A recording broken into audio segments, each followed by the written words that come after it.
Title: The Haunting of Maplewood Manor. Once upon a time, in a quaint little town nestled between rolling hills and dense forests, there stood a mysterious old mansion known as Maplewood Manor.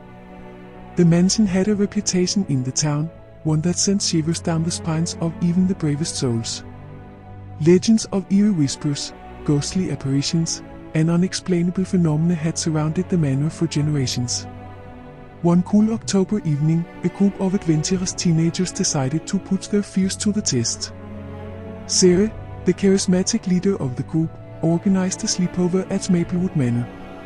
She convinced her friends, Alex, Lily, and Jake, that spending the night in the infamous mansion would be the ultimate Halloween thrill.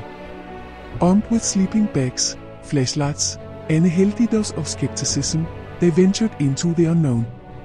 As the sun dipped below the horizon, casting long shadows over the ancient oak trees that surrounded the mansion, the four friends entered Maplewood Manor. The creaking front door seemed to protest their intrusion, and the air inside was heavy with the scent of aged wood and forgotten secrets. They set up their sleeping bags in the grand, cobweb-covered living room, where a faded portrait of a stern-looking family loomed over them. Sarah, eager to maintain her reputation as the bravest of the group, suggested they play a game of truth or dare to break the ice. The flickering candlelight added to the eerie atmosphere as they took turns revealing their deepest secrets and completing increasingly daring dares.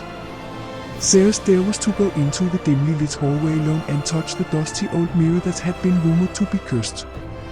Swallowing her fear, she accepted the challenge. Sarah walked down the hallway, her heart pounding. The house seemed to come alive with each step she took.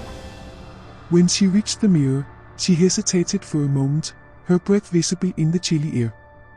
Summoning her courage, she placed her trembling hand on the glass. For an instant, her reflection twisted and contorted into a grotesque, grinning face, sending her screaming back to her friends. Laughter filled the room as they assured her it was just her imagination playing tricks. Little did they know that they had awakened something within Maplewood Manor. As the night grew darker, the air grew colder, and the once faint whispers they dismissed as the wind began to grow more sinister. Their laughter slowly turned into nervous chatter as unease settled over them like a shroud. The temperature continued to drop, and they huddled together for warmth. Suddenly, a mournful cry echoed through the mansion, causing all four friends to jump in fright. It was a sound unlike anything they'd ever heard, like the wail of a tormented soul. Determined to prove their bravery, they decided to investigate. Armed with flashlights, they cautiously ascended the grand staircase to explore the upper floors. Each step seemed to resonate with the heartbeat of the house itself, and the walls seemed to close in around them. As they reached the top of the stairs, their flashlights flickered and died, plunging them into darkness. Panic set in, and they fumbled for their phones, using their screens to cast a dim glow on their surroundings. It was then that they noticed the portraits lining the hallway were no longer of the stern family but instead depicted grotesque, contorted faces that seemed to follow their every move. Gathering their courage, they continued down the hallway, their footsteps echoing ominously. A door at the end of the corridor creaked open slowly, revealing a room bathed in an eerie, bluish light.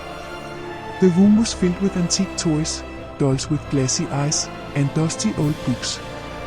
In the center of the room stood an antique music box, its lid slowly opening and closing. Unable to resist the allure of the music box, they approached it cautiously. As they watched, the music box began to play a haunting melody on its own, its rusty gears grinding and turning. Mesmerized by the tune, they couldn't tear their eyes away. Just as they were about to reach for the music box, a sudden gust of wind extinguished their phone screens, plunging them into complete darkness. Panic set in as they fumbled in the dark, trying to find each other. When the lights finally flickered back to life, they found themselves scattered across the room, separated from one another. Their frantic calls echoed through the room, but their voices seemed to disappear into the abyss. It was then that they realized they were not alone. Shadowy figures moved in the corners of the room, and ghostly apparitions materialized before their eyes. Terrifying faces contorted in agony and despair surrounded them, whispering mournful tales of the mansion's tragic past. Desperation and fear overcame them as they struggled to find each other in the spectral chaos. Alex stumbled upon a dusty old diary hidden beneath a pile of antique toys. The diary contained accounts of a cursed family who had once lived in Maplewood Manor, their dark rituals and tragic demise at the hands of supernatural forces. In a desperate attempt to break the curse and free themselves from the malevolent spirits, they followed the instructions in the diary. They gathered in a circle, holding hands, and recited an incantation meant to appease the vengeful entities that haunted the mansion. Suddenly, the room grew still, and the apparitions faded away. The music box closed, and the temperature began to rise. The oppressive darkness lifted, and their flashlights came back to life. They found themselves reunited in the room, shaken but alive. As they left the room and descended the grand staircase, the mansion seemed to sigh with relief, its malevolent energy dissipating. The creaking front door opened without protest, allowing them to escape into the crisp morning air. Maplewood Manor had taken them on a terrifying journey into the unknown, one that had tested their courage and brought them face to face with the supernatural. Though they had survived the harrowing night, the memory of their scary sleepover would haunt them for the rest of their lives, a chilling reminder that some mysteries were best left undisturbed.